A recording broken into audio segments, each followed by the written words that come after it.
عليكم ورحمة الله وبركاته. Good morning, everyone. I'm very happy to share with you in this session the CST's direction and CST's journeys toward enabling commercial and innovative use of spectrum over the last years. And I will explain in this presentation our journey, what we have done starting from 2021 till now, and also I will give a brief about the new spectrum outlook which been launched and published some months ago. In the beginning, let me start with sharing with you our vision in CST, which was in the National Spectrum Strategy for Matters Related to Spectrum. And in CST, we do believe that radio spectrum is a very important enabler to empower national digital economy, as it's the backbone for wireless on a national and international matter. So, and based on that, we have developed over the last years two spectrum outlook. First one was in 2021, and it was covering the time period from 2021 up to 2023. And the second one was launched in 2025 to cover the time period from 2025 up to 2030. The idea of those spectrum outlook is to provide time plan about regulatory actions and spectrum releases for commercial and innovative users. And those spectrum outlooks was developed, launched in very close cooperation with national and international stakeholders. Let me in the beginning provide a glimpse about what we have put in the first spectrum outlook, which been launched in 2021. In the first outlook, we identified the 2.1 gigahertz for non-terrestrial network, and we have done the first of its kind non-terrestrial network spectrum auction. Also, we have identified 6 gigahertz for WLAN applications and Wi-Fi as the first country in the region, as well as in the first spectrum outlook we identified 600 megahertz and the upper part of the C-band as well first country in the region. And for those releases we have done our spectrum auction at the end of 2024 for the sub-gigahertz band and for the upper part of the C-band. Also in this spectrum outlook, we have identified and adopted some regulatory regime, which was the spectrum trading regime and the light licensing regime, which will be the backbone for us and share the spectrum access, given that the importance of spectrum sharing and adopting spectrum sharing mechanisms over the coming time and coming period. What we have delivered as a plan was commitment on us and on our shoulders in CST. That's why we have implemented 95% of what we have promised. There were definitely some challenges, sometimes due to lack of industry need and sometimes due to prioritizing, but the completion rate for the spectrum outlook was 95, which shows how CST was very serious in implementing the spectrum outlook and in the importance of enabling new technologies. After that, and after the journey of implementation for the spectrum outlook, we started the implementation and development for the new spectrum outlook, which covers the time period from 2025 to 2030. In the beginning, we identified 9 priorities and 3 themes. First theme is the matters related to public communication network. Second one is related to sector enablement in non-terrestrial network and transportation, and as well as in special events and matters related for those important users. And the third theme is the spectrum access regime. And in this one, we have a special focus on shared spectrum access. We do believe in CST that shared spectrum access is the main key for us to provide spectrum for the coming and for the technologies of future, whether it's terrestrial networks or non-terrestrial networks. Especially we are currently in the phase and in the discussion phase of the 6G. We do believe that we will not go forward in enabling technology without shared access mechanisms and dynamic shared access mechanisms.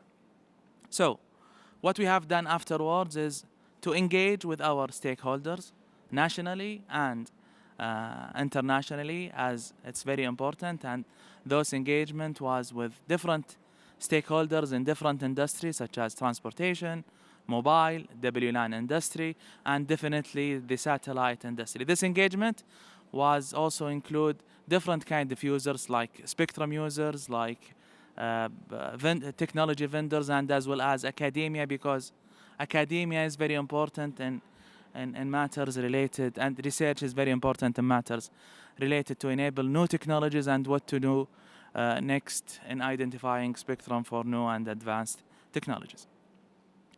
So the new Outlook direction has many identification and many direction. As I mentioned, satellite is and non-terrestrial network is a point of focus. So the 28 gigahertz will be identified fully to be used for satellite uses for the Ka band, and as well as we have identified the 6 gigahertz band to be adopted for the Wi-Fi AFC uses. We have identified earlier the 6 gigahertz band for Wi-Fi application. Now it's the time to go and enable the standard power Wi-Fi over the AFC, as well as also we have focused in the 4 gigahertz band to be used for private and local networks on a shared access with the satellite users. Also, the Spectrum Outlook has contained many regulatory actions, one of them related to spectrum filing, as the satellite use is growing very fast, and we need a special focus on that, especially that we have developed or we have launched recently national champion for satellite and for space operation, and we do have nationally focused, special focus in satellite use. Also, we will have a regulation, a special regulation for PMSC, program making and special event, as we do have in Saudi Arabia mega and giga events, and we do need a very clear process, very clear regulations for matters related to PMSC. What we are committed in CST is, as the previous Outlook, we are committed to work on implementation, and to show the seriousness of CST in implementation, we will launch a yearly report that shows the progress of the implementation for the Outlook, and that shows the challenges if there are any challenges, and also changes and modification if there are modification and implementation for the Outlook over the coming 5 years, inshallah. So, what are the final remarks, if I could say, or the conclusion of our experience in developing and working in Spectrum Outlook? Spectrum is a very complex, or has a very complex ecosystem, which include international treaties and international organizations from ITU and ICAO, IMO, and as well as it has multiple stakeholders in each country, which include users, technology vendors, academia, and others. So we do believe that in order to enable new technologies, the new wireless technology in each country, nationally and internationally, there should be a very close cooperation and coordination between all of those stakeholders. Yes, it's difficult. Yes, it's not easy, but there is no way for us to go forward and to enable the new technologies without close cooperation and without working with each other on a national matter and on an international matter. With this, I conclude my speech and presentation. Thank you so much.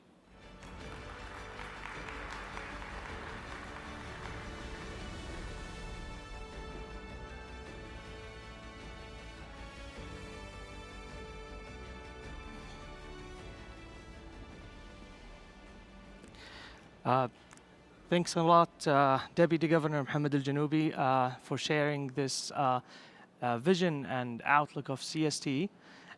Today is all about the Global Symposium of Regulators, so it should have a global perspective, and this is why we're going to have this panel today. We're going to talk about enabling the innovative and commercial use, but from a global perspective. So without further ado, join me, ladies and gentlemen, in welcoming my panelists for today. Mr. David Willis, Group Director for Spectrum, Ofcom, Elizabeth Migwala, Vice President, International Government Affairs, Qualcomm, Dr. Martha Suarez, President of Dynamic Spectrum Alliance, Dr. Mohammed Slim Alwini, Distinguished Professor at King Abdullah University for Science and Technology, and last but not least, Abdurrahman Al-Shibib, CEO of Athir Connectivity.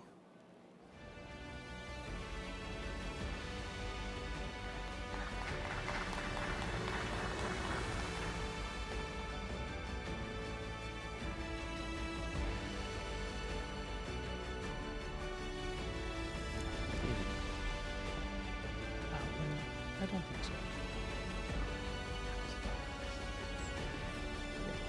Yes, sure. Yeah, you can sit wherever you like, wherever you're comfortable.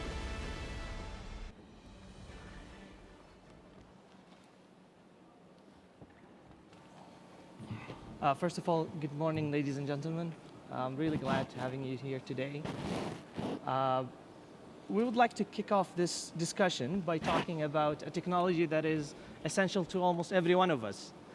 We'll start our conversation today by talking about IMT, or mobile technology, and I'm happy that Elizabeth sat next to me here because she is going to be starting or kicking off this discussion. Elizabeth, starting with you here, could you please give us a brief on the status quo of 6G development? Is it on? Go ahead, and it's sensitive. Yeah. Is it sensitive? Yeah, Okay. you can Good just- morning, everybody. Can you hear me well? Yeah. So firstly, it's an incredible honor for me to sit on this panel, distinguished panel, if I may say so. And I want to thank you and organizers for allowing Qualcomm to be part of it. My perspectives that I'll offer will be drawn from our role as Qualcomm in the mobile industry ecosystem, which spans 40 years. And as a key enabler and a contributor in moving the wireless industry forward from 3G, 4G, 5G, and today we are talking about 6G. So I think we look at this evolution not only to improve wireless designs, but to enable smart computing everywhere and to unlock the power of technology to create more connected, intelligent, and a sustainable world. So to answer the question, 6G development is progressing rapidly, but across multiple fronts, okay? So we and other peers are actively involved, contributing in research, first of all, standardization, and ecosystem engagement. So we see 6G as a platform, not just a leap, a transformative leap in speed and latency, but in enabling intelligent, adaptive, and immersive experiences across industries. So we believe that this platform will go beyond communication. It will be more than just a new radio design. Okay, so we believe and we trust that it will integrate advanced capabilities, including AI, sensing, digital twinning, and a variety of new system features, enabling higher levels of efficiency and performance. So from a standardization perspective, I think June 2025 marked a significant milestone in the evolution of wireless standards. If you recall, industry stakeholders met in Prague and launched what we call 3GPP Release 20. Now, why that's significant, it serves as the final phase of 5G advanced, but also marked the starting point for 6G standardization. Okay, so I do want to pause there and talk about the ongoing work within the ITUR. It is seeking consensus on what 6G or IMT 2030 will deliver. Now, this is the opportunity for all stakeholders, not just technologists, not just ecosystem developers, but all stakeholders from every country, to pronounce themselves on the capabilities and the usage scenarios that this next generation mobile should deliver. I think that is really significant because this is the activity that involves not just the technology providers. Now, regarding spectrum, very quickly, of course, like every new generation, spectrum is central. Yeah, you kind of like jumped to my next question, Oh, okay, so thank sorry. you for that. Oh, Yeah. okay. Basically, I'd want to talk about spectrum demand, so please, go ahead. Okay, so, you can tell that I'm passionate about spectrum. Yeah, exactly. But it's also the juice that's going to drives any technology. So, of course, we are advocating for a balanced approach. Includes low, mid, and high bands to meet diverse use cases. Okay, so we think that 6G will use the wider bandwidth in the upper mid-band spectrum to enable high-performance applications like immersive, extended reality, generative AI, etc., while also enhancing efficiencies in the low and mid bands. So as we look towards 2030, again, this is really important. The place where conversations take place that involve users, that involve adopters of technology and the producers of technologies, it's a kind of, I want to say it is a democratic process where small and big has the same voice. I want to look at the WRC 27 because it's going to be critical in identifying harmonized spectrum bands for IMT, and this is crucial. So one of the most engaging agenda items, of course, is 1.7, famous. It's addressing the identification of several frequency bands, including 4.4 to 4.8 gigahertz, 7.125 to 8.4 gigahertz, 14.8 to 15.35 gigahertz for potential IMT use. I stress potential. So for many people, or for many commenters, the so-called FR3 7125 or the golden band is considered as promising. Why? Because it is positioned between the traditional mid-band and millimeter wave spectrum. And we believe it is suited for low latency, high throughput IMT use. This band has similar propagation, characteristic to mid-band spectrum, enabling coverage and allowing operators to increase network capacity. But, of course, as valuable, potentially valuable as it is for mobile, it is equally valuable to incumbent services. And so it's going to take exceptional collective effort to try and satisfy the requirements of that agenda item. The work in ITUR 5D is crucial at this point because at this point, sharing and compatibility studies are ongoing. Now, given the complexity and the varying levels of current utilization of the spectrum in different countries and in different regions, the involvement of all countries, if possible, across the globe cannot be overemphasized. Because if we only have a handful of countries contributing to those studies today, how can we be sure that when we take the decisions in 2027, we have factored in all the scenarios?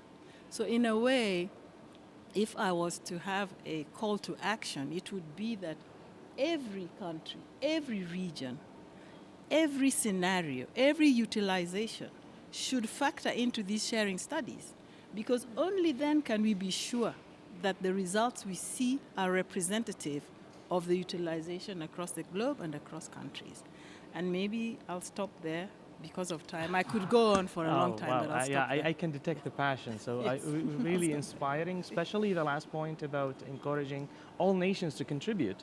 This is quite encouraging. I just want to have one last question here before we move on to our next topic.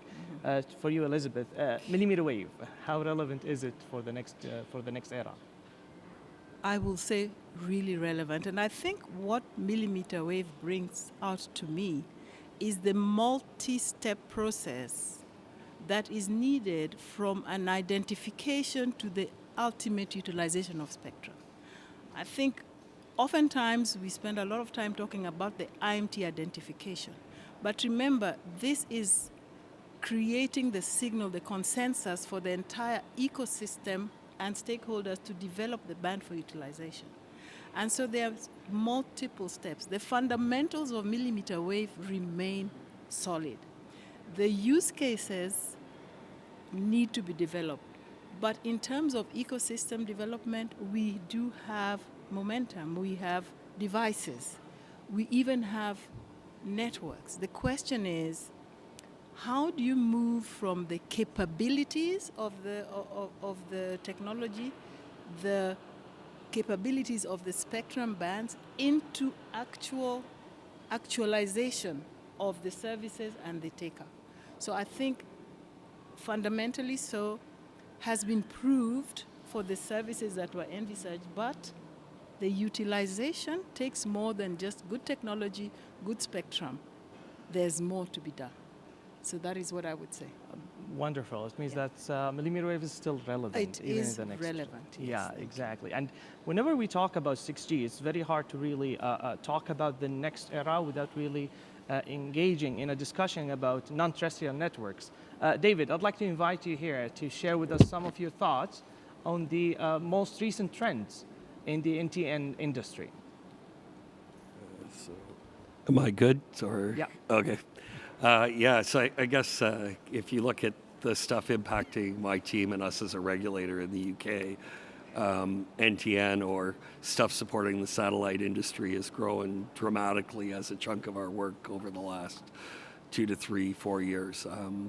And it's a bit unique in terms of being a much smaller country, right? Typically satellite hasn't, it's had a definite role, but more of a niche than in some of the bigger countries. But we've seen significant demands for spectrum. We've got proceedings open for QV and E bands to open up gateway spectrum there. We've added spectrum for terminals.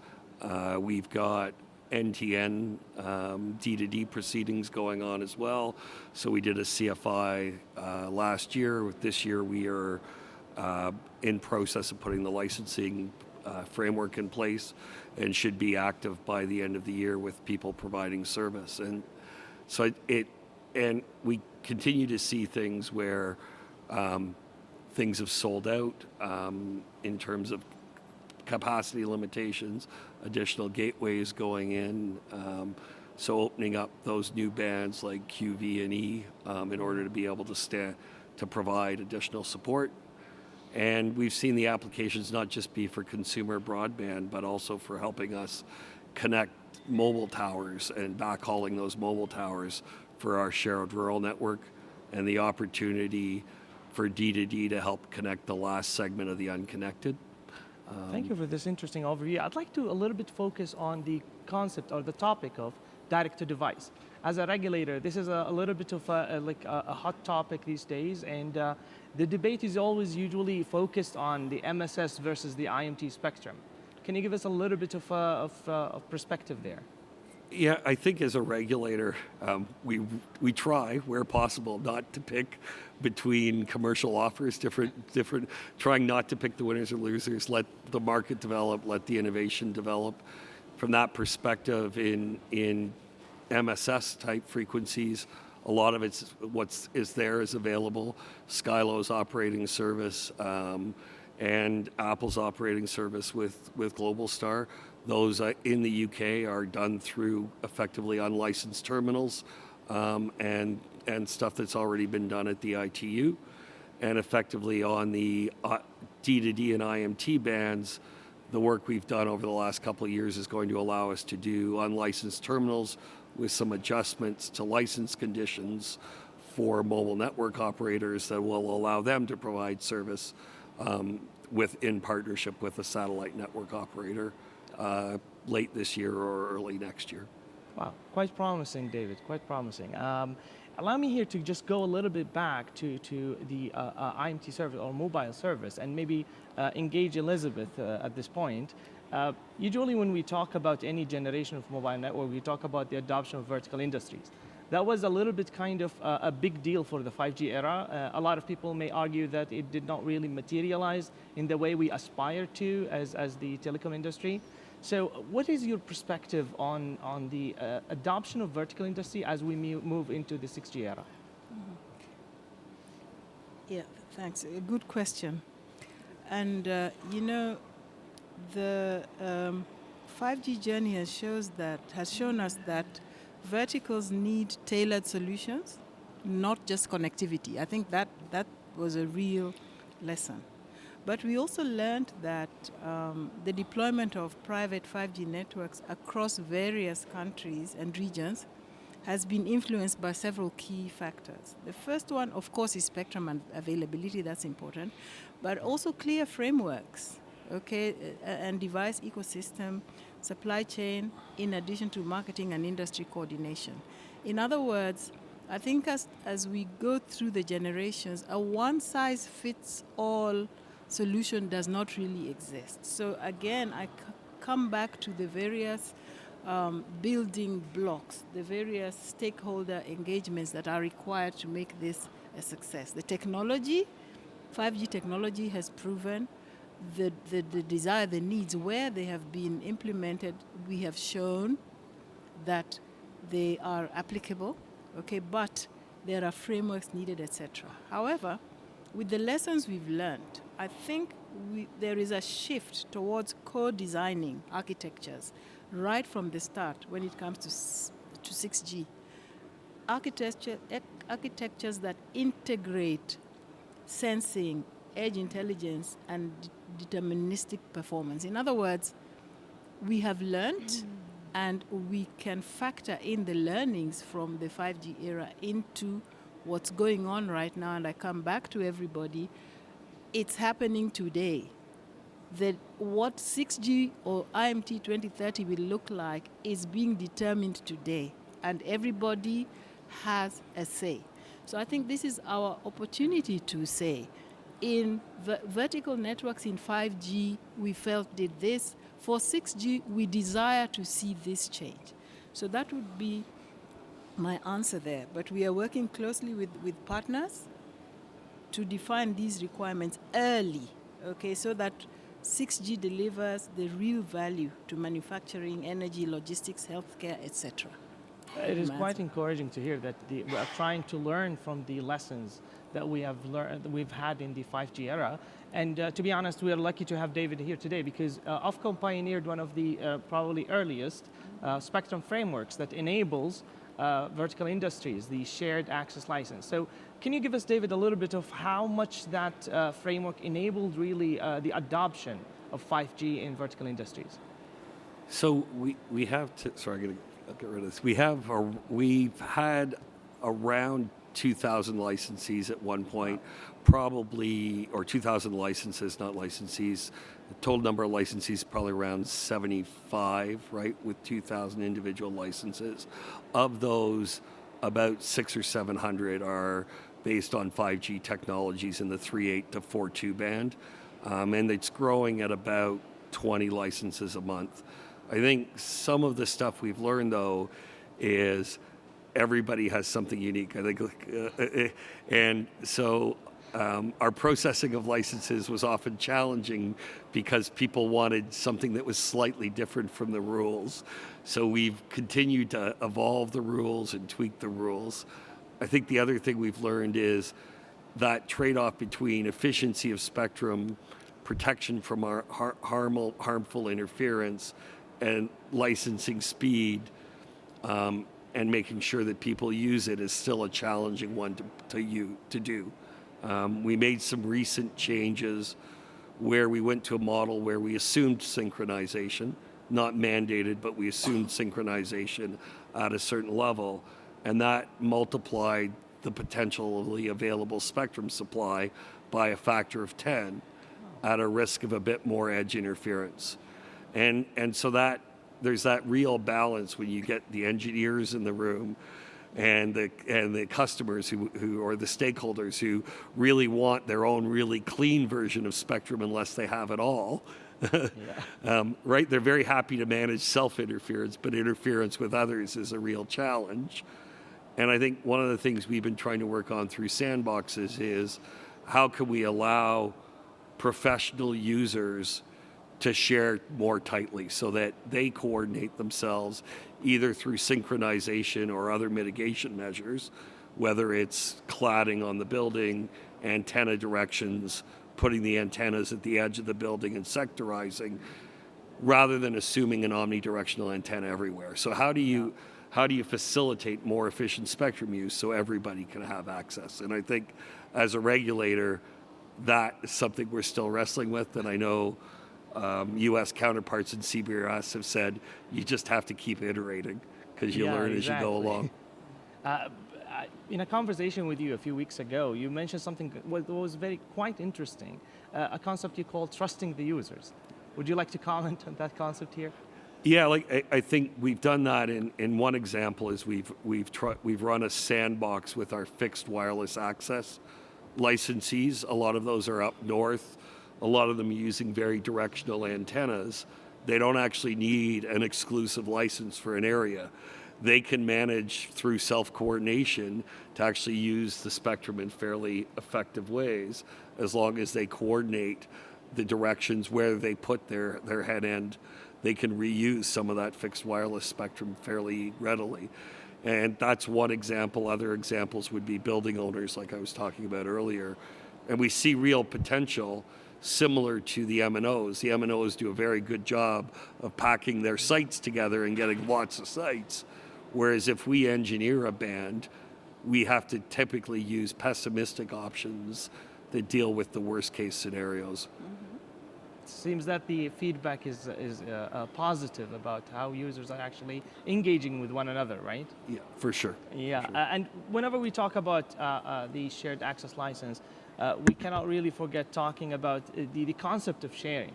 So I'd like to engage Martha here. Martha, from your expertise, from your experience with Dynamic Spectrum Alliance, can you give us a little bit of a perspective on spectrum sharing in general, the frameworks that are available? Yes, thank you, and good morning, everyone. It's a real pleasure to be here. It's my first time in Saudi Arabia, in the Kingdom, and I'm really excited to be part of this distinguished panel. So we, as DSA, Dynamic Spectrum Alliance, we see a lot of value in different types of access. So we understand the wireless ecosystem as a combination of license, unlicensed, and shared access. Because I think, and we think that all those provide different benefits for users and different use cases and applications. So traditionally, we were historically, it was like exclusive license environment, and some bands that were for license exempt or unlicensed access. And for those last, that was a green field for innovation. And we had seen many applications coming from that type of access, such as ISM, and then the great history of Wi-Fi, and then new and new applications all the time. In between, there were the options for spectrum sharing and shared access. And it started many years ago now. And I have to say that there was a lot of skepticism about how it would work. And we have seen that administrations that adopted the first type of frameworks, initially the way we see it, it was more like TV white spaces. That was like a first example. It was very controversial at the time, but it proved the concept of sharing a spectrum, in that case a type of fixed access with broadcast. Then we saw the evolution in different countries and leading countries for a more dynamic type of access. Yeah. I think the US was clearly a pusher for that and took the risk, if I say, to implement a very challenging system as it was CBRS, as it is CBRS. Yeah. But it was like, the great thing about it is that every time I ask our members about the number of CBSDs, so like type of base stations that are using this shared framework, it's increasing. So it's like 300,000 CBSD, 400,000 CBSDs. Wow.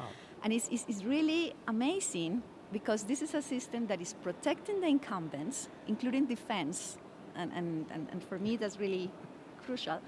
And then having types of access for MNOs, so for providers, commercial network providers, and then a type of general authorized access. And it could be used by universities, enterprises, boards. So it is a proven success, and as Dave said, it continues iterating all the time.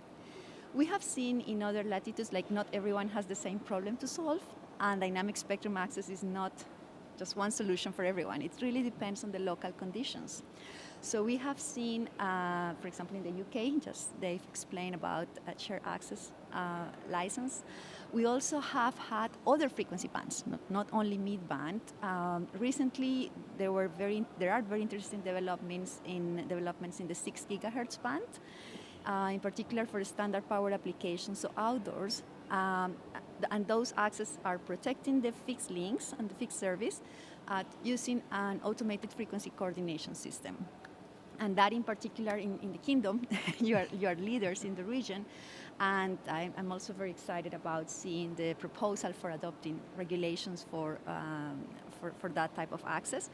In the US and Canada, systems are already operating.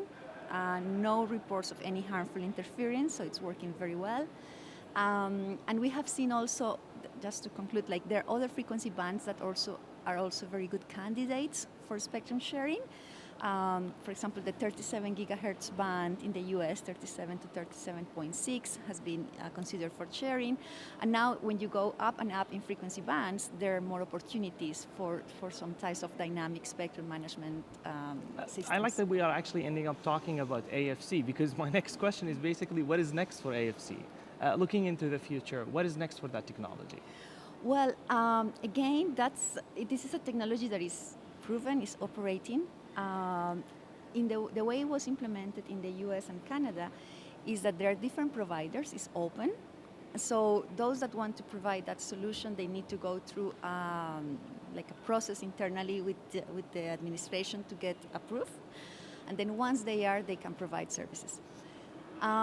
We are seeing in other latitudes and in other countries that they want still to have their own conditions. So we know that in the case of Korea, for example, they are considering their own solution and their own system. We also understand that there are administrations that prefer to have a more controlled approach so they can have the control of their own AFC. What we are seeing from the ecosystem and devices perspective is that now there are more and more certificated devices that can operate in a standard power operation mode. And that's very exciting because when you have enough devices and you have a large ecosystem, then that will continue growing and growing. And applications, just to close, because that's really where you see the action. We have heard about, and we have seen deployments for universities. So in the case of the US, for example, there is the Notre Dame University that has thousands of access points. We have seen deployments for sport venues. And we see a lot of potential for public connectivity also for closing the digital gap, because that's a way to provide a type of fixed wireless access using unlicensed spectrum access. Yeah. I would like to bring up David here, because I remember you, David, have an interesting thought on how to scale up AFC. Would you like to shed some light on that thought? Yeah, and I guess it echoes some of what Martha just said. Is I think one of the challenges is making sure that new bands effectively are likely to be shared. We've seen it in the discussions in Europe on Upper 6, where there's varying needs in varying countries, a desire to potentially split it in different places. And I think as you look at new bands, different parts of the world will want flexibility or even geographic flexibility. So urban portions you allocate in a certain way, rural portions you... So trying to get something where AFC or that check, am I allowed to use the spectrum in this area, and for how long? If we could build that more in a more standardized way that has the right flexibility points that Martha was talking about to meet different environments, it would allow it to expand more readily. Because as soon as we've found, as soon as you try and do a customization of yours, now you've got to get a vendor to implement that customization, and you've got a unique equipment ecosystem, and you're driving up costs, you've got type approval, you drive up time. So somehow getting to a standardized offer that scales across bands, that has the right flexibility points to let people exercise either different technical requirements or the right types of controls, would likely help us scale it out over time. I think we talked about 7 to 8.5. again, that's likely to be a shared type solution. Is there a standardized way to implement that type of sharing? This is quite interesting because scaling up usually means that higher adoption for technology. But whenever we talk about this kind of technology, we are always kind of having in mind unlicensed spectrum. And I believe, Martha, you have interesting perspective on the value of that spectrum for developing and also developed economies. Would you like to shed some light on that? Yes, when we started advocating for more spectrum for unlicensed access, it seems kind of evident because Wi-Fi hadn't had additional spectrum for the last 20 years. And so when the discussion came about the 6 gigahertz band, the type of usage was very clear, the need from users. However, one of the concerns for many regulators was the income. And that was it's a reality. Okay, I would prefer to have a licensed access because then I will get revenues when I go through an auction. And we as DSA, we think that spectrum is a very valuable asset, but its economic value is not only quantified for the amount that some stakeholders pay to get a license. There is a huge economic benefit from giving unlicensed access to the spectrum. So we started working with some academics and some professors to understand the benefit. And we found that there is an impact on the GDP of the countries that adopt additional spectrum for unlicensed access, but also on what is called the consumer surplus and the producer surplus. So companies, when they have access to unlicensed spectrum, they can provide new applications, and then they will get benefits of that. And if we try to understand, it's a different way, but unlicensed spectrum is very important for startups and for SMEs. And we would like to imagine all of them going through a digital transition using ideally 5G, but for many of them it's hard to really have their own private networks. So that's where the good balance is, because we need to see more adoption of private networks and their own solution for verticals, but unlicensed access is also there. Not for every use case, not for every application, but the reality is that is how it is used. And enterprises take a lot of value on that. So their estimations, they're based on different models, most of them, all of them taking public information. And we had very impressive numbers. Studies are for some cases for regions or for economies, but for example, in the case of the US, I think the value, it's in the order of $1 trillion. And then you can see how users, companies, and GDP is being impacted. We had also studies for different countries. We have Nigeria, South Africa, Kenya, Colombia, Brazil. And just I remember by heart, for example, Brazil, the amount was $160 billion in 10 years time framework. So there is a huge economic benefit from unlicensed access. And again, understanding it as a complement to different types of access. Actually, we are lucky today because we have an individual, an engineer who has first-hand experience actually with developing a technology that thrives on top of unlicensed spectrum. I'd like to engage Engineer Abdurrahman Al-Shabib, CEO of Athir Connectivity. Abdurrahman, can you tell us a little bit about air fiber and how it actually capitalizes on the concept of unlicensed spectrum? Sure. So can you hear me, Muhammad? Okay, that's good. So air fiber is a wireless network technology that was developed to deliver fiber-like performance without the hassle of ducting and deploying fiber. So it operates in at the unlicensed 60 gigahertz band. So it's untied to licensed spectrum, and this makes it more cost-effective, more scalable, and also the time to market is very short. So it's very attractive to operators based on our experience here in Saudi. Abdurrahman, I'd like to shed a little bit of more light on why you selected 60 gigahertz as opposed to other unlicensed bands. So that's a good question, Mohammed. So you know, other bands, especially the lower frequencies bands, such as this sub 6 gigahertz, they do offer better propagation and hence better or longer distances, etc. However, this comes with the cost of high probability of interference, especially in high dense areas and urban areas. So on the other hand, the 60 gigahertz, it's a fact that it's more vulnerable to atmospheric absorption.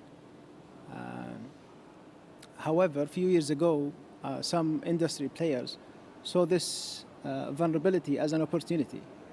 So with the technology advancement in chipsets, engineering techniques such as the use of very narrow beams, beamforming, and antenna design as well, they turned this vulnerability into an opportunity to be used for highly dense and urban areas where other bands can't.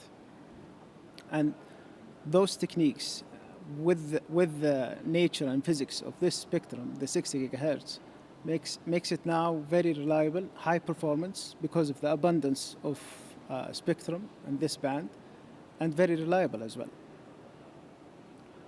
Thank you, Abdurrahman.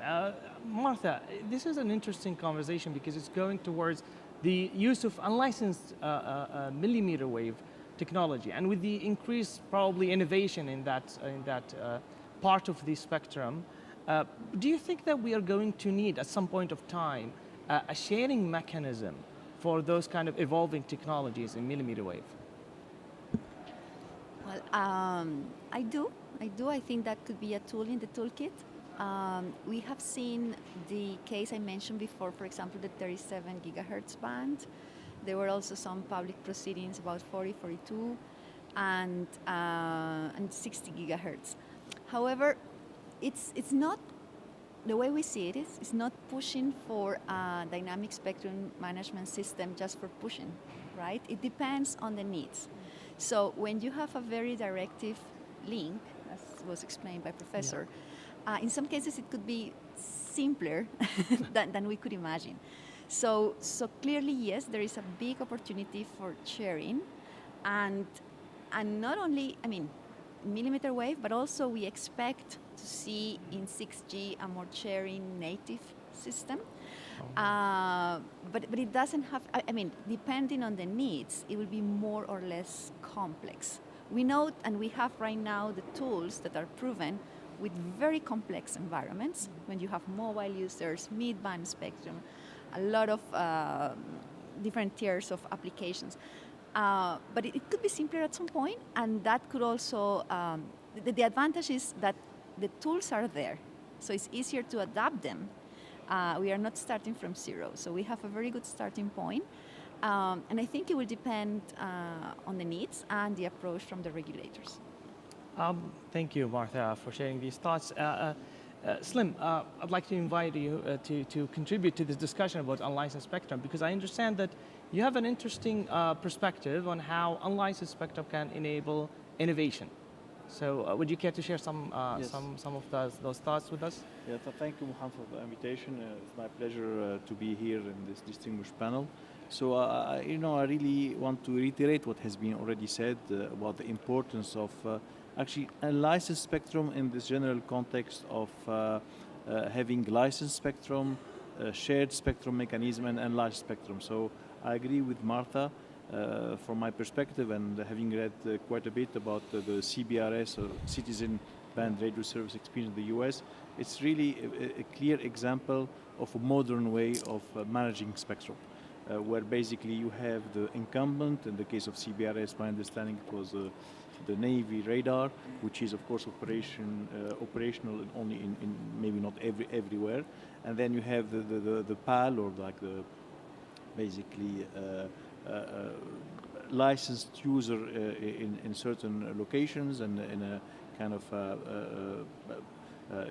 need base, and then you have the general access or unlicensed spectrum, but in an authorized fashion. So I believe that this will allow us at the end to manage the spectrum more efficiently and replicate some of the success story we have seen in the US in using the spectrum to close the digital divide, in the sense that the license cannot be of the same value in urban area, in, let's say, rural areas. So you can have like this kind of flexibility in managing the spectrum, and also offering different innovative solution to deploy private network in the context of universities, schools, clinics, using this kind of mechanism. So indeed, I think having this flexibility and moving away from this traditional that worked for many years of just licensing spectrum and protecting that spectrum is a time that I think has come to an end. And just to conclude, I would like to say from an academic perspective that this notion of unlicensed spectrum or spectrum sharing in general that evolved in this kind of early paper done by Joseph Mitola in the late 80s and early 90s, and generate tons of other papers in the early 2010. And at some point, when people have seen that this has not been adopted, they kind of gave up on the concept. But we are seeing via TV white space first, and then in particular the CBRS, that actually it's time now to go back to a lot of this work that has been done from an engineering and economy perspective and capitalize on the concept of spectrum sharing and unlicensed spectrum to basically deploy network in a more, let's say, fair and democratic way, and also drive innovation in this kind of part of the spectrum that can be managed in a different way. I really love that you concluded with the conversation or with a few points about the academic perspective on unlicensed spectrum, because I'd like to go into the discussion about coexistence. You, Dr. Slim, have this perspective on the value of coexistence studies, something that is probably new for the academic industry, but it's not actually quite new for regulators. So can you tell us a little bit about that? Yeah, I mean, I think, again, because of the way we are going into this congested spectrum situations, we have no choice but to learn how to coexist. We have, I think, to, in a way, educate the MNOs that would like the clean spectrum, that yes, there are situations where it's going to be like that, but in many cases, they have to learn how to coexist. When we see, for example, the desire to adopt NTN services at 28 gigahertz and knowing that there are some terrestrial at 28, we need to basically create some buffer zone around the satellite earth stations where basically this kind of band may be restricted but may not be restricted in other places. You know very well in CST we have been quite active looking at this coexists in a way between radio altimeters and 5G, and it's very important to use the spectrum very efficiently in this very nice front speech band around the 4 and 3 gigahertz. But at the end of the day, we want to make sure that the airplane operates safely, so we need to create safe zone around the airport. So there are ways to basically enable coexistence of spectrum or technologies in spectrum when it's getting congested. And we have, I think, there is quite a bit of research, quite a bit of, I think, ideas, and I think we have to kind of keep pushing these ideas and make sure that people are ready to adopt them, and so that basically they can be deployed. Interesting perspective, Slim. I also would like to capitalize on this opportunity of having you here, and maybe you could tell us a little bit of the tremendous R&D that is being done in the sub-terahertz frequency range, the FSO, and the practicality of most of that kind of research. So, I mean, there is sometimes, I would not call it a disconnect, but actually it's a good thing. It's a good thing, but sometimes it's perceived as disconnect between what is happening in academia and what happens in the real world. So when 5G started, as you may remember, there was this big kind of interest in millimeter wave, and it was driven by a lot of great academics like Ted Rappaport and good other colleagues. But I'm not saying that millimeter wave was not a good idea. Actually, from an academic perspective, it led to a very nice paper, a great idea, great new concepts. And like Martha mentioned, millimeter wave is still relevant. But from a practical standpoint, we realize that actually when you look at mobile network operator, it does not make much business for them to densify everywhere. There are some locations where really you have super high density of populations or big events like stadiums or malls where maybe millimeter wave makes sense. But obviously when you go to more typical urban or suburban area, this is very expensive and there is no return on investment. And that kind of basically means that although we should keep doing research in this millimeter wave, sub-terahertz, FSO, or optical wireless, maybe even in 6G, the mid-band being used more efficiently, the upper, people are talking about the upper mid-band also, that we have to know how to use it in a coexistence fashion. And all the research that's being done now in sub-terahertz, or people call terahertz, or FSO, will be useful for certain, let's say, niche application. Example, for example, sub-terahertz. Very good techniques have been developed and paper have been written. But for example, for cable replacement solution in data center, sort of like trying to cable all these racks, trying to kind of move to wireless connectivity within data center. So there are some niche applications that can benefit from the research that is being done there. For free space optic, another actually key interesting niche application, or at least it will start as a niche and eventually it can become a big application, is to try to help what David was talking about in terms of congestion of the spectrum required for satellite, in particular for gateways. So gateway type of traffic is in a way simple. It's point to point. You are linking an Earth station to a satellite. It can be a fixed satellite if it's geostationary, or more like or moving satellite if it's in orbit. And it's consuming or taking some important spectrum.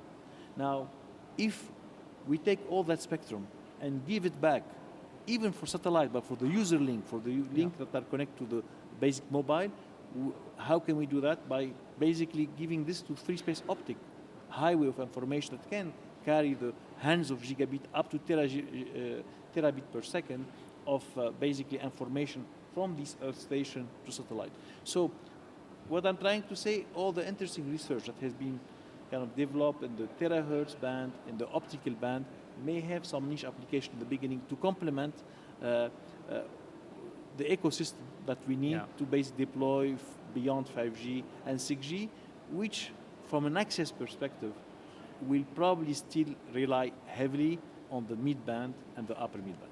Yeah, it's like a complementary probably use of those new bands, right?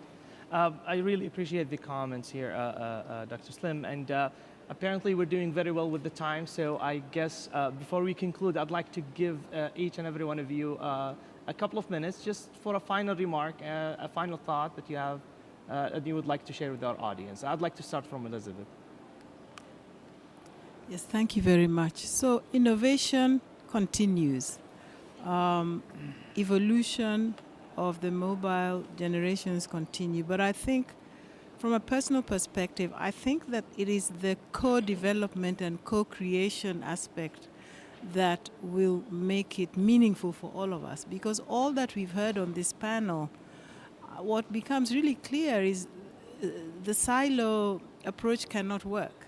We are all striving to do one thing, for people to do life using communications, and spectrum is a resource that enables that.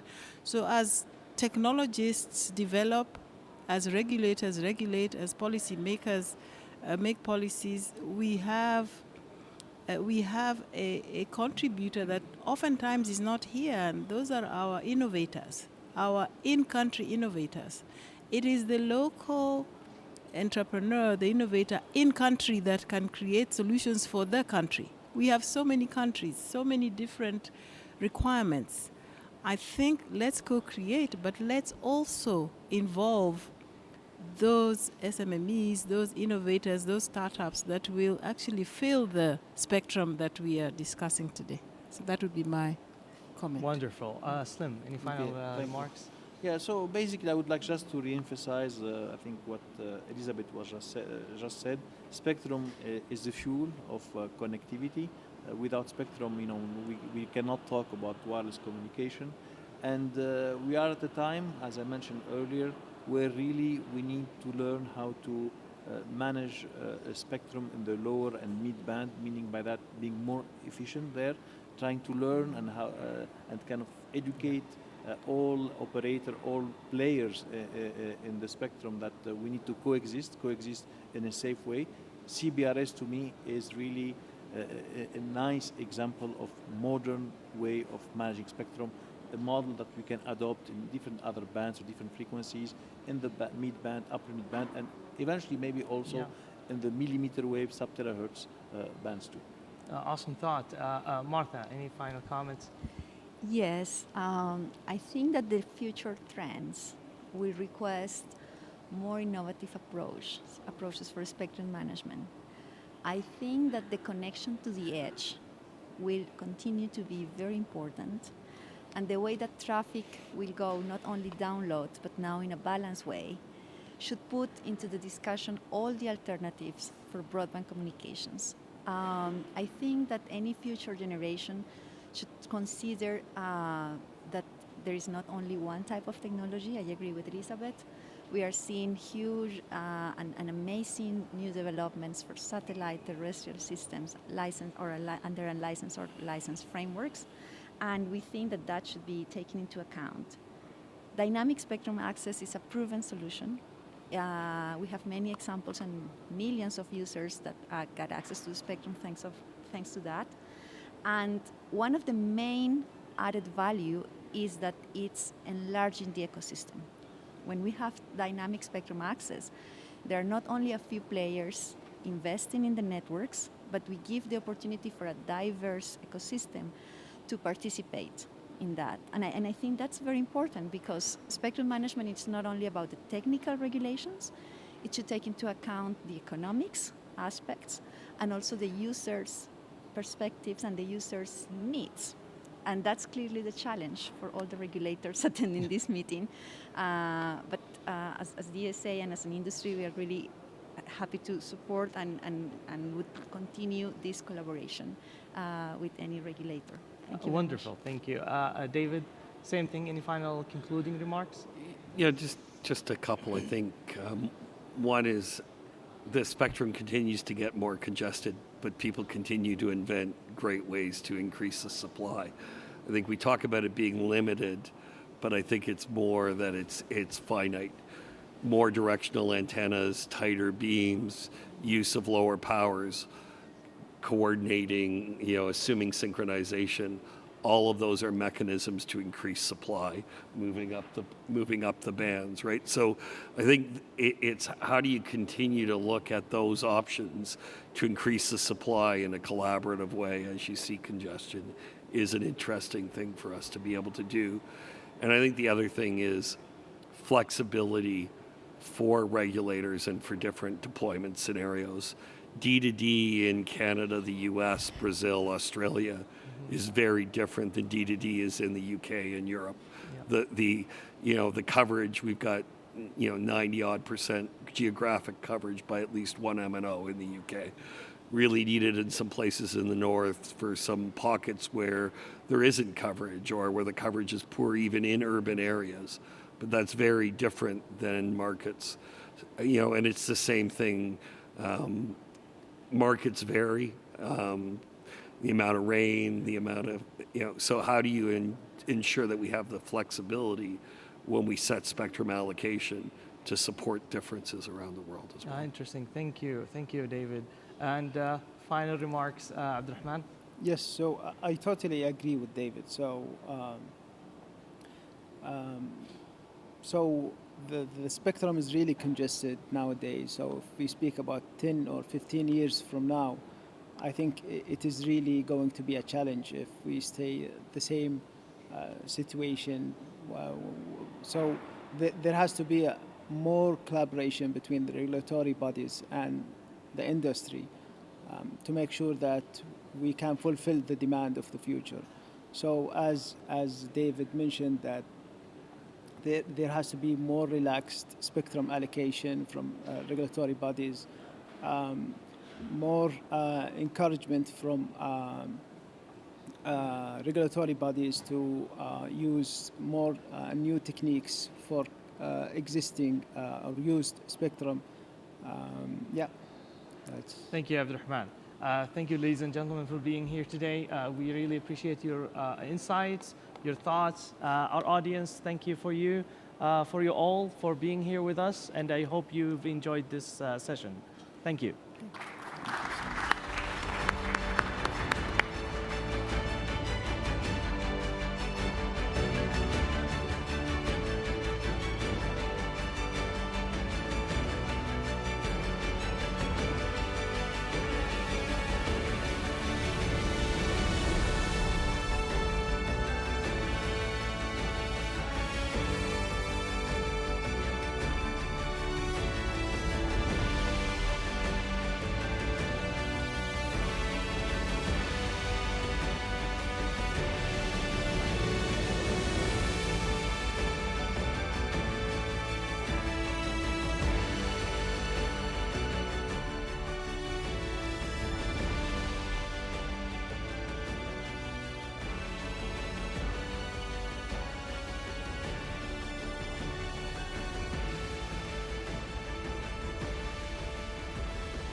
Thank you, Mr. Muhammad, and your exceptional panelists for shedding the light on how spectrum management can power innovation and create new horizons for digital economies worldwide.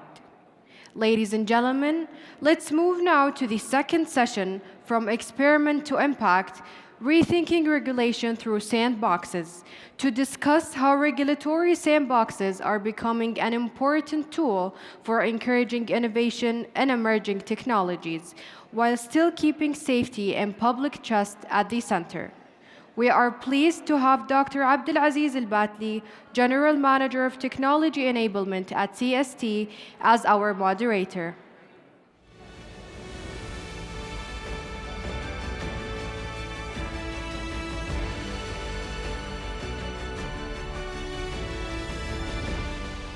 Ready.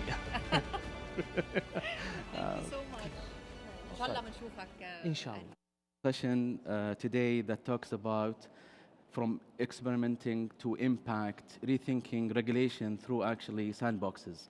I am Abdulaziz Al-Batli. I'm the General Manager of Technology Enablement here at CST, the Communications, Space and Technology Commission in Saudi Arabia. Sandboxes have always proven to be a vital role and a vital tool for all regulatory bodies across the globe. It's been proven that the innovator's pace has always been faster than the response and the reactive moves from the policymakers and the regulators themselves. That's why the rely on sandboxes has been heavily seen over the past years, especially when it comes to critical sectors such as fintech, emerging technologies, AI, and what's not. In this session, we'll have a very esteemed guests from wide spectrum of actually the stakeholders of all players around sandboxes, from academia, from the industry, and also from government. We'll talk about how sandboxes really prove that collaboration between entities is key to foster innovation and also to actually increase the growth of mindsets and entrepreneurs. Before we start the session and kick off the session, I want to share some comments and some experience from CST point of view. Over the past 4 years, we have announced and launched the CST Sandbox, which is a sandbox that focuses on emerging technologies such as blockchain, AI, IoT, and all of those emerging technologies. And we have finished 2 cohorts.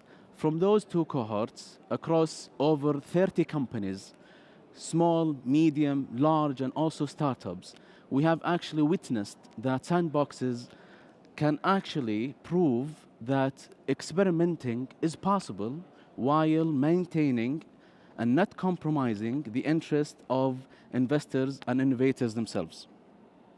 Without further ado, let's welcome the panelists. I'm actually esteemed and I'm actually honored to moderate this session. First, we'll introduce Mr. Andras Molnar. He's the Senior Digital Policy Manager and Director of Online Safety at the Technical University of Munich think tank and an affiliate at Harvard University. Please welcome. Second, I'll introduce Ms. Jennifer Manner. She's the Senior Vice President of Regulatory Affairs and International Strategy at AST Space Mobile. Third, we have Mr. Chris Curtis. He's member of the UK Parliament, and also he chairs the Labour Party Growth and Innovation Group of MPs in the UK. Lastly, we have Mr. Mshari Al-Khreji. He's the Director of Regulatory Sandbox at the Saudi Central Bank. Welcome, everyone. Thank you so much for being here. Okay, I think we'll dive right into it. I'll start with Mr. Andras. From a cross-border sandbox design and digital policy, and from your perspective working in digital policy especially, what lessons can be drawn from multi-country regulatory sandbox experiments, especially in relation to AI sandboxes? Thank you very much. It's an absolute pleasure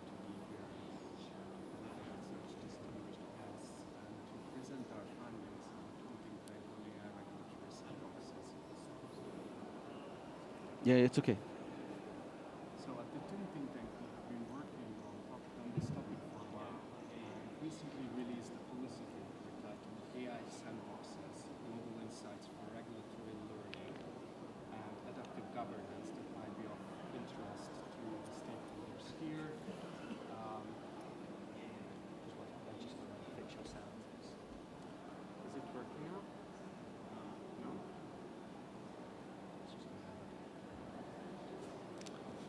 I think.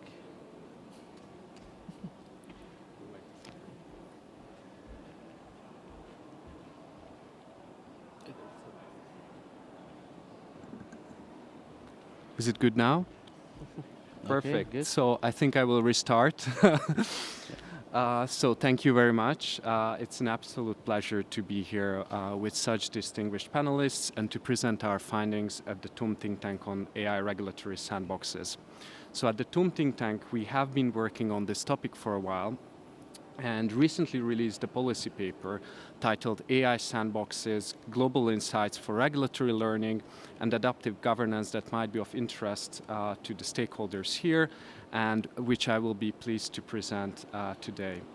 So in terms of lessons drawn from multi-country AI regulatory sandboxes experiments, we found that as artificial intelligence systems increasingly shape decision-making in public services, markets, and daily life, regulatory frameworks face growing pressure to become more adaptive, inclusive, and anticipatory. One key innovation is the use of AI sandboxes, controlled real-world or simulated environments for testing new technologies, governance models, or policy institutions. Importantly, not all AI sandboxes are regulatory sandboxes. AI sandboxes are often misunderstood as compliance-focused tools limited to regulators. In practice, they encompass a wide range of institutional formats for experimentation and learning, enabling governments and stakeholders to explore how emerging technologies interact with legal frameworks, social systems, and real-world conditions. While some focus on evaluating legal compliance, others support operational testing, cross-sector coordination, or even prototyping new forms of public policy. So this diversity, I think, reflects a broader shift. Experimentation is no longer just a feature of technological innovation, it is now essential to effective governance. So in our policy brief at the TUM Think Tank, we distinguished 4 principal types of AI sandboxes. First, operational sandboxes. These are used to test technical systems, data flows, and platform interoperability, often outside a formal legal evaluation process. Regulatory sandboxes, which you know about, enable technologies to be trialed under modified or supervised legal conditions, often with time-limited exemptions and tailored oversight. Thirdly, hybrid sandboxes integrate operational and regulatory elements which allow technical and legal innovation to inform each other dynamically. And lastly, policy sandboxes prototype draft rules, guidance, or governance procedures in practice before formal legislative adaptation. Now, each sandbox model offers unique governance value. However, across use cases and contexts, 4 core functions emerge. First, adaptive governance through structured experimentation. So sandboxes enable live or simulated trials of AI system in a controlled setting. This supports safe iteration, helps refine system performance, and create evidence for policy and oversight. Regulatory and institutional learning. So whether the focus is legal compliance, operational design, or user experience, sandboxes generate insights that feed back into standards, procedures, and institutional readiness. Thirdly, inclusive innovation and ecosystem building. Sandboxes lower barriers for participation, particularly for SMEs, public agencies, and underrepresented communities. They can serve as public innovation platforms rather than private testing labs. And the last one is policy prototyping and governance innovation.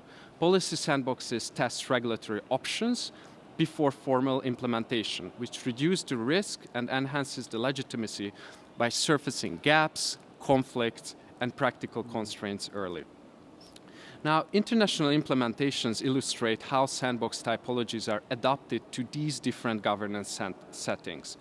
The operational model for that, I have the US university-based AI sandboxes as an example, such as Harvard's pilot, which prioritize academic experimentation with AI tools offering a controlled environment to test use cases, evaluate risks, and gather insights on institutional integration before broader deployment.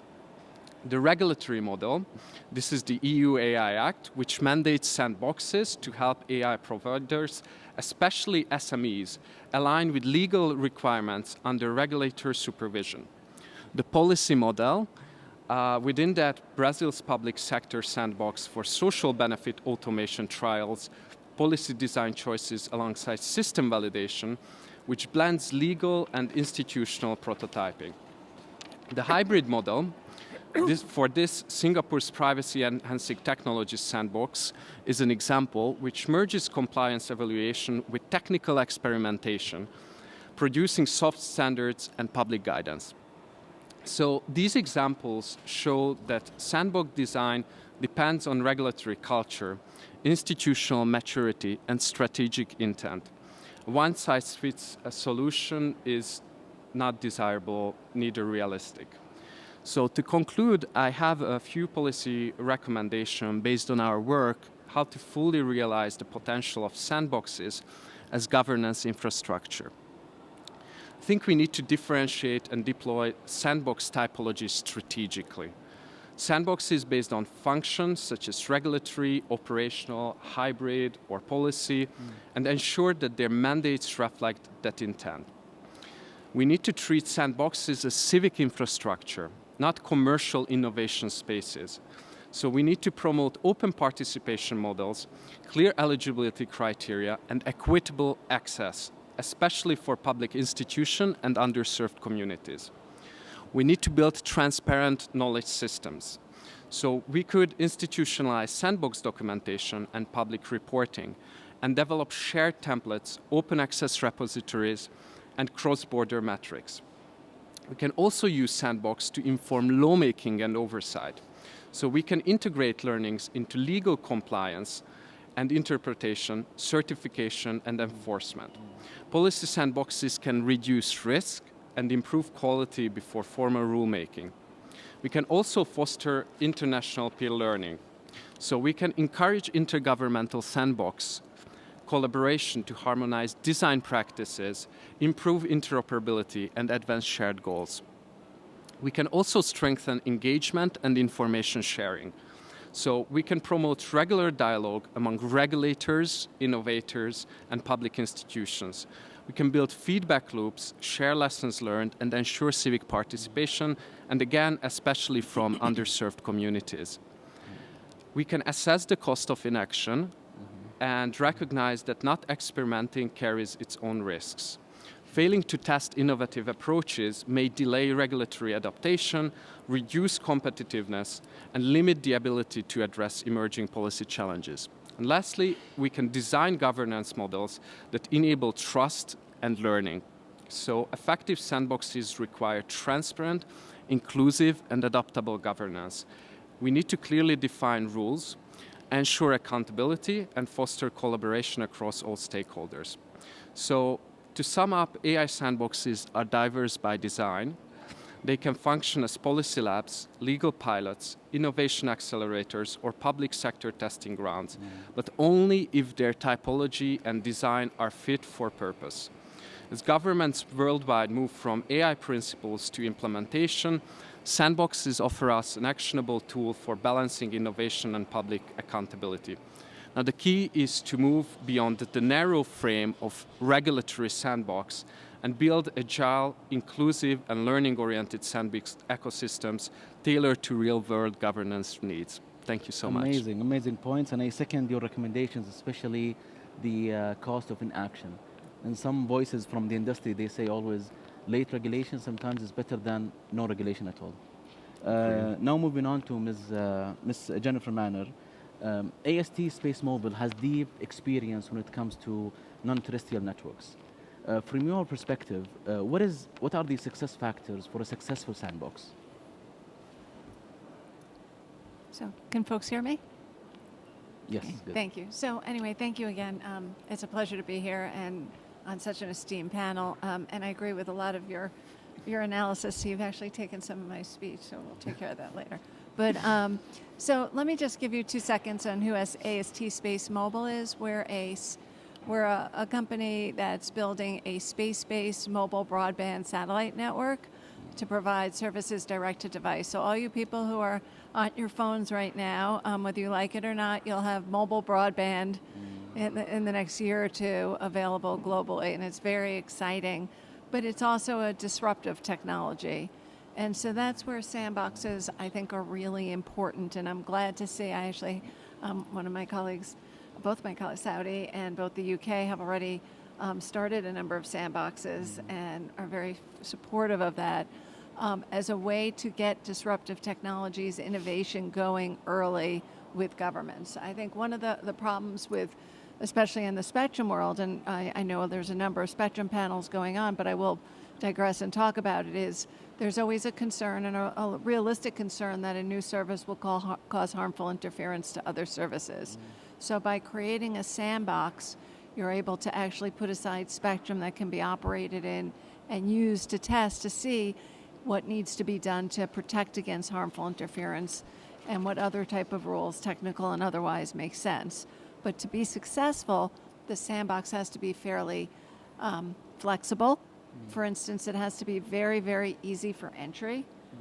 There shouldn't be a long approval process. This shouldn't be the same as if I'm going to get a license for a 248 satellite system like ours. It should be something that's simple, easy. I think it's very important that the testing that goes on in the sandbox, that there's information going back to the regulator so that they can learn from that. You know, what is being seen. There has to be test cases and users who are allowed to use the sandbox. And one of the things, I was actually talking to one of my colleagues from another country, a regulator this morning, that I think is really important as well, is that you shouldn't have to wait to the end of the sandbox to decide what happens next. That's too late. And so one of the things that I personally would recommend, and I have served as a regulator, so I think this is something I would have learned from too, is it's really important to start looking at what the rules should be for the service while you're in the middle, while the sandbox is ongoing. If you wait till the end, you're not going to have, it's just going to sit there and it'll take another 2 years. And I still think all the regulators who I know, I'm American, so in the US, but globally, are always trying to do things as quickly as possible. And this is a way to get ahead of the things. So really taking the results as they're ongoing, perhaps opening the consultation at the same time, getting public input, and really making this a transparent, open process, I think is key. So, thank you. Amazing point. And I second what you said when it comes to sandboxes being a win-win street for the regulator and also the companies being involved as participants in the sandbox. It's not always a win for the companies, but also for the regulators to actually understand and getting the feedback loop that they need in terms of drafting the regulations. Thank you, Mr. Manor. So moving on to Mr. Chris, as a member of the UK Parliament, what do you see is the role of the legislators when it comes to supporting sandboxes and also supporting the participants of the sandboxes to actually have a full deployment in the market? Thank you. Thank you. Can people hear me okay? Lovely.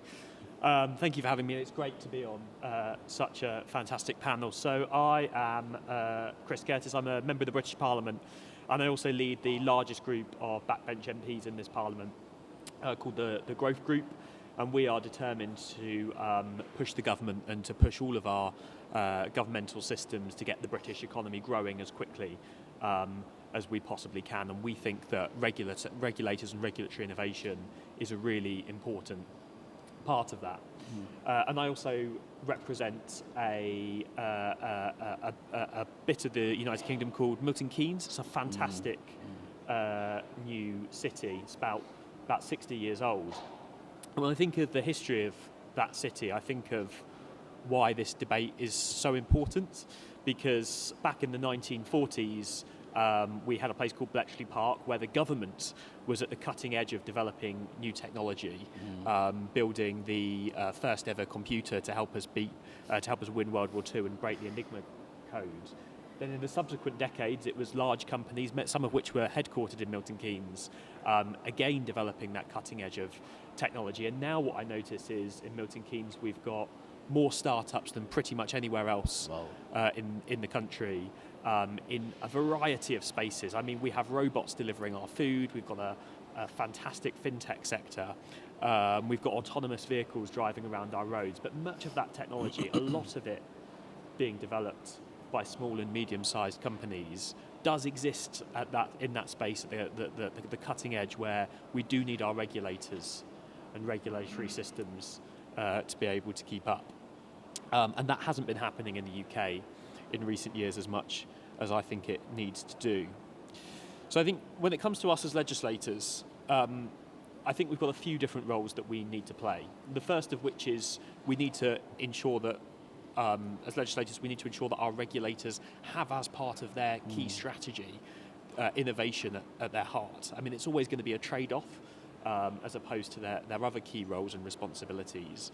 But unless we enshrine within our regulators to have innovation, to have growth of the economy, to have supporting new technologies as one of their key responsibilities, it's not going to be seen as enough of a priority. And we did that with the FCA, the Financial Conduct Authority, a few years ago, and that was one of the reasons why they felt able to go and develop such interesting, innovative sandboxes, which helped us build the thriving fintech sector that we now have in the UK and in Milton Keynes. And we did that alongside a lot of its key responsibilities. It still had to make sure that it was protecting consumers, but having that extra responsibility allowed it to go out and develop these sandboxes and really push that industry. And the statistics on this are really quite incredible. Companies completing successful testing within that sandbox received 6.6 times more investment than their peers. And since 2016, the FCA's sandboxing efforts have already successfully reduced the average time required for a firm's market authorization by 40%. And it's helped develop that booming sector that we've got. So we need to be pushing more of this across our country, and we are. We have a minister who is responsible at looking at this and developing more sandboxes across the rest of the economy. But I think we also need to think more, and it was interesting to hear you talk about, particularly on time frames and how you can't wait till the end of the sandbox to start thinking about what comes next, because this has been a big problem that we've faced in the past and still face with sandboxes, but with pilots in general, is, often these are created because politicians see it as, or the political system, legislative system sees it as too difficult to address these issues, so they push it into a sandbox to delay. And ultimately, that's fine, it's better than nothing, but those delays can just continue indefinitely unless you have a clear path to go from, and it's our responsibility to set that out, to set a clear path to go from this innovative testing, these sandboxes or these pilots, to a wider regulatory framework. And I think we need to set that out, making sure that there is clear direction at the start of the sandbox, clear timings that are being set out, and that process doesn't start at the end, so people have further excuses to delay, but it's clearly set out earlier on. And I also think that we need to think about wider culture within our regulators as well, not just thinking about sandboxes, and how that interacts with our legislative process. I mean, in the UK, but I think across lots of countries, there is still a lot of risk aversity, which clashes with the speed at which technology is developing. You can't have that delayed, that long, that slow process. You can't constantly be looking for more data and more evidence when technology is moving at the speed that it is. Our regulators quite often are the biggest barrier on innovation, the slowest part of innovation. So we do need to ensure that we're able to move faster. Sandboxes and innovative methods for coming up with data and testing these is part of it, but we have to have that wider culture shift, and that's important for us legislators as well, because if we're constantly putting pressure on our regulators to be risk averse, if they feel like we're going to hold them accountable when things go wrong, and things will occasionally go wrong if you're willing to take risks.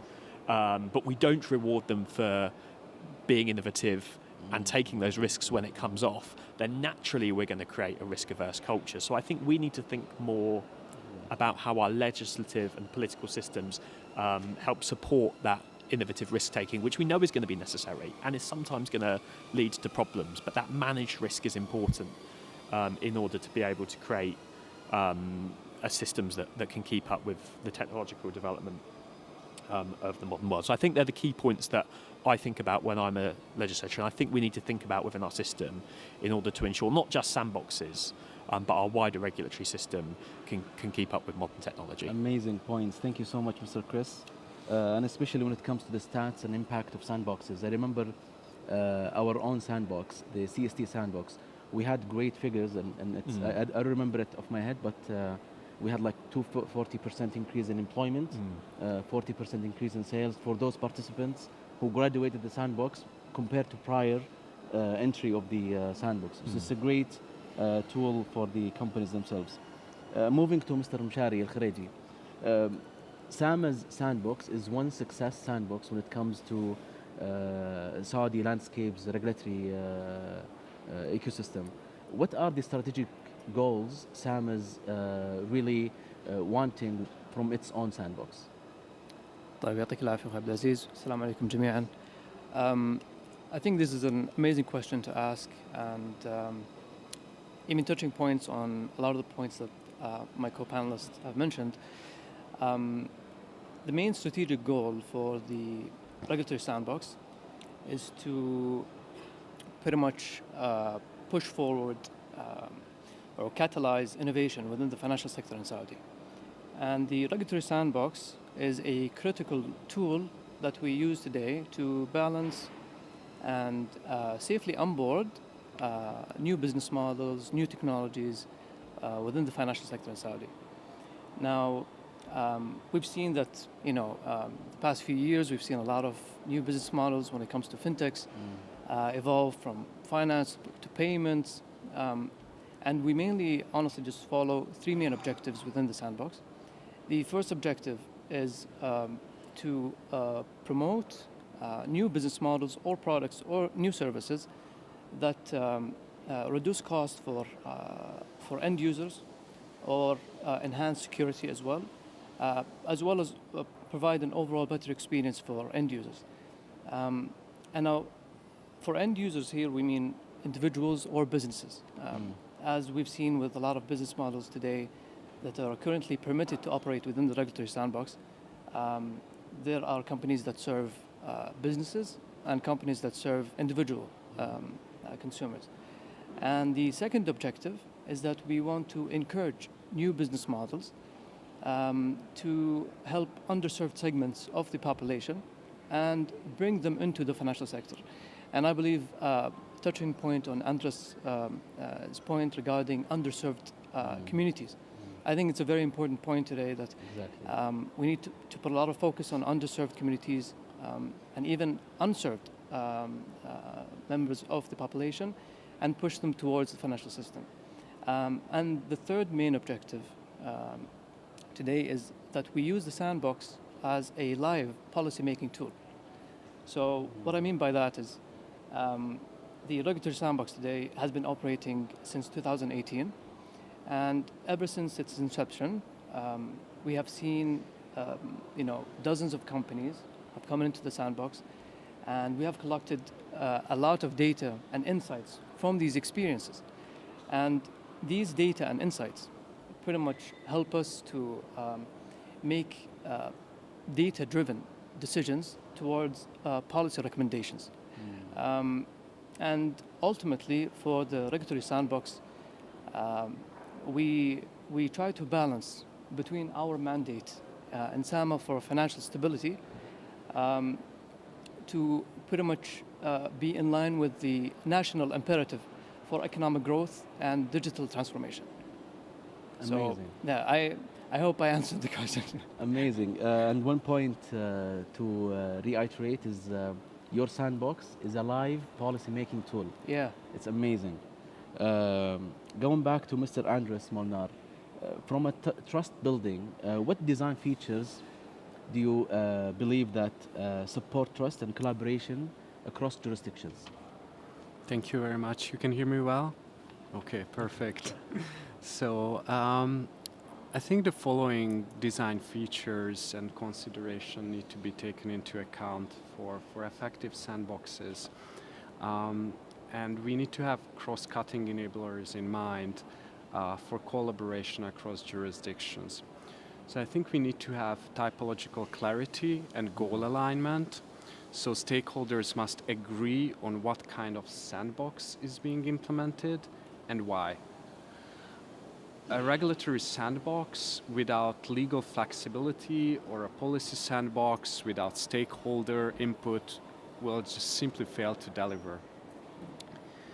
I think we also need stable and dedicated resourcing.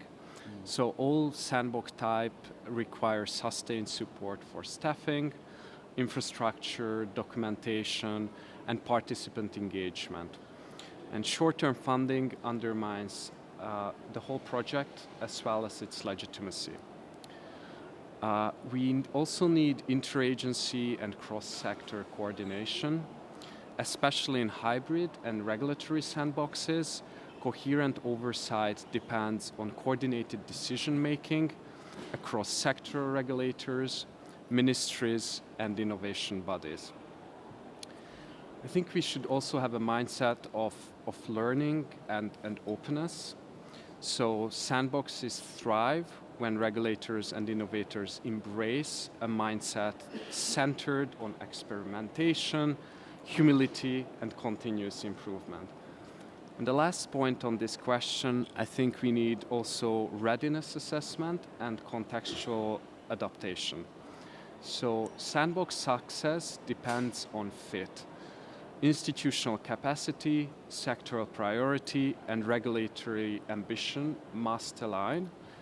And diagnostic tools and maturity models can help ensure right-sized design for regulatory sandboxes. Amazing. Thank you for your points. Moving on to Ms. Jennifer Manor. So previously you answered about the success factors of sandboxes.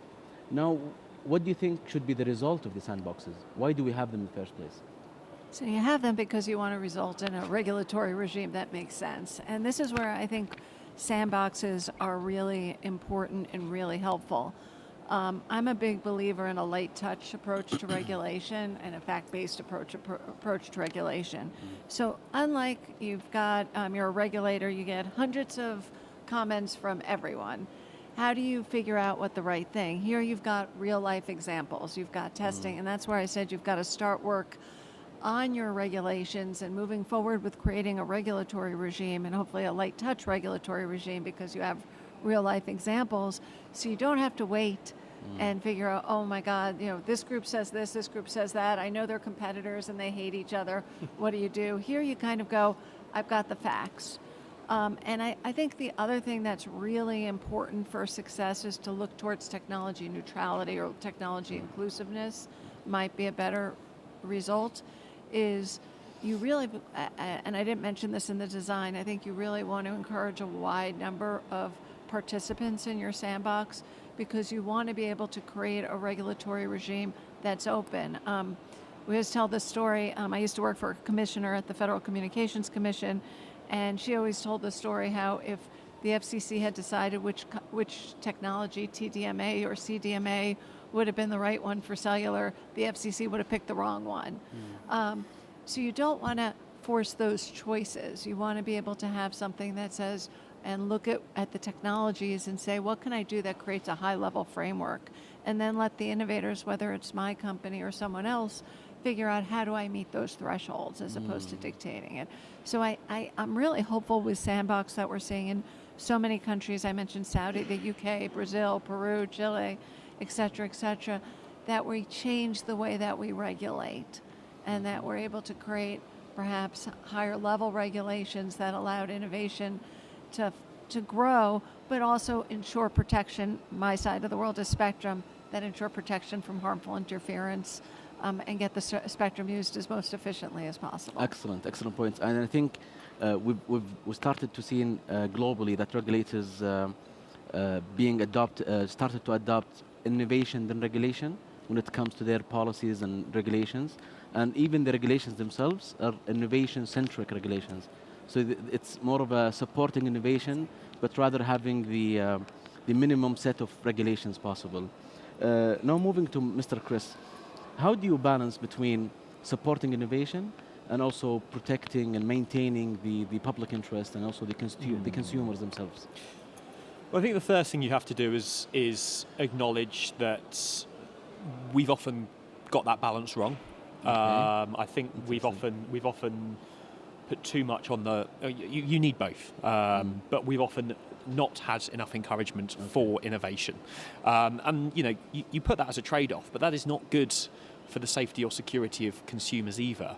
To not have innovation, which can help secure and support that. So I think we do need to make sure that we have a far more innovative culture within our regulators, and accept that we've often, while acknowledging both are important, accept that we've often got that balance wrong. I think the second thing as well is obviously encouraging innovative approaches like this within our regulators, but also making sure that we fund them correctly. Mm-hmm. It's often the easiest thing in the world for legislators to cut back on support for regulators, cut back funding for regulators, in order to support investment in other potential pro-growth areas. Mm-hmm. But actually, if we accept, as I mentioned before, that the speed of regulation is now one of the biggest constraints on economic growth and innovation, then actually extra funding for that should be seen as an incredibly important pro-growth measure.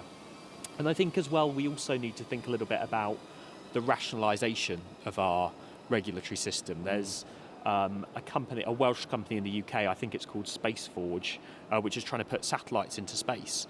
And in order to do so, they need to get sign-off from 12 different regulators.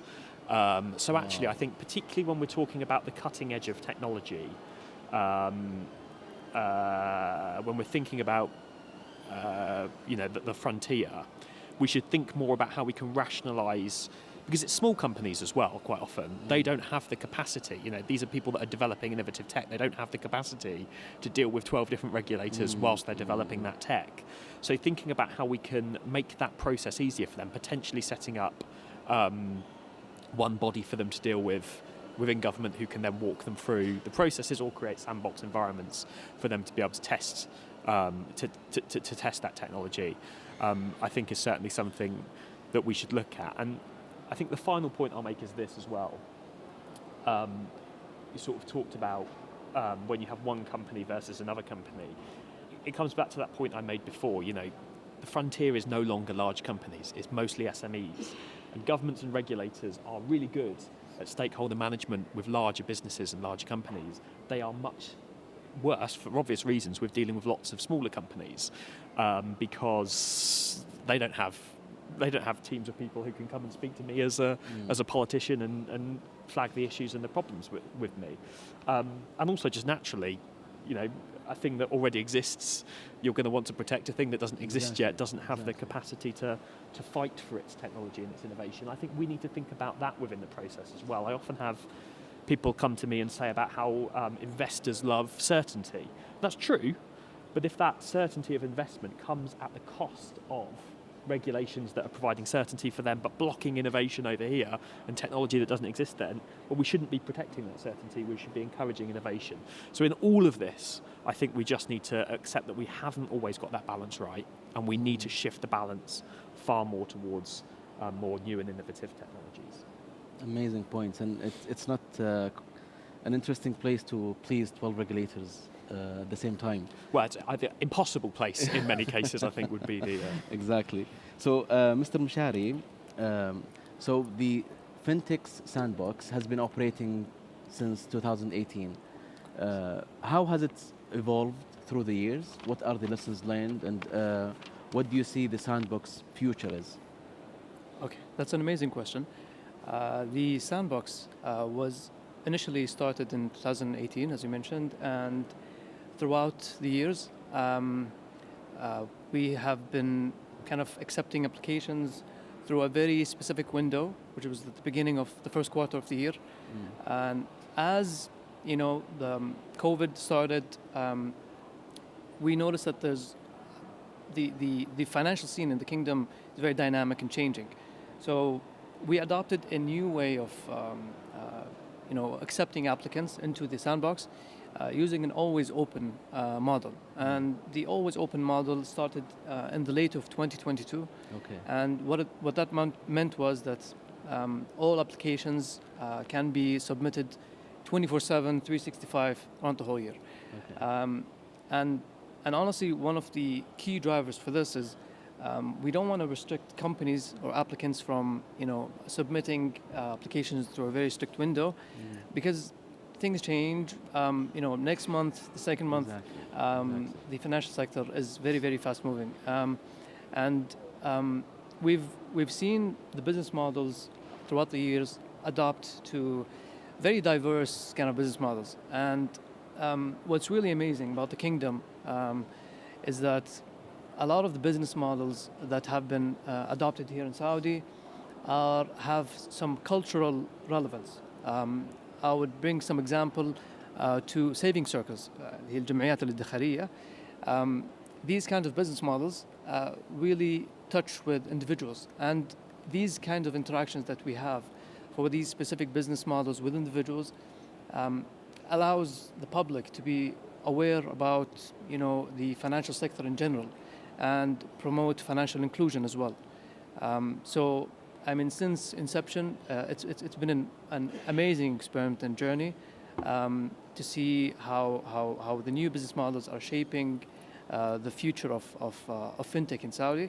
And I honestly believe that the core of the sandbox is focusing on business models that create like a deep infrastructure for financial services, which brings me to another example that started in 2018, which was payments. There was initially acceptance of payment gateways and electronic wallets, and as we see today, we've seen major adoption throughout these services, and they have managed to attract millions of customers, and a lot of underserved, again, segments of the population have been served and have been brought into the financial system. Amazing, amazing. Thank you all for your contributions today. And I think we have seen evidently that sandboxes is not only a buzzword, it's a critical governance tool that fosters innovation and actually promotes growth of innovative ideas. Here at CST, we have today published a white paper describing and giving insights on our experiences over the past 4 years about our own CST sandbox. It has a lot of stats and real-time, I would say, recent data sets on how companies have actually benefited and how CST itself, how it benefited from the sandbox itself. And I think it's evident as well that sandbox requires not only rules and governance, but also cross-collaboration between entities, and also a continuous momentum between sectorial regulators to actually keep that innovative momentum going. Thank you all on behalf of CST for attending, and thank you all for being here, and hopefully to see you soon. Thank you. Thank you.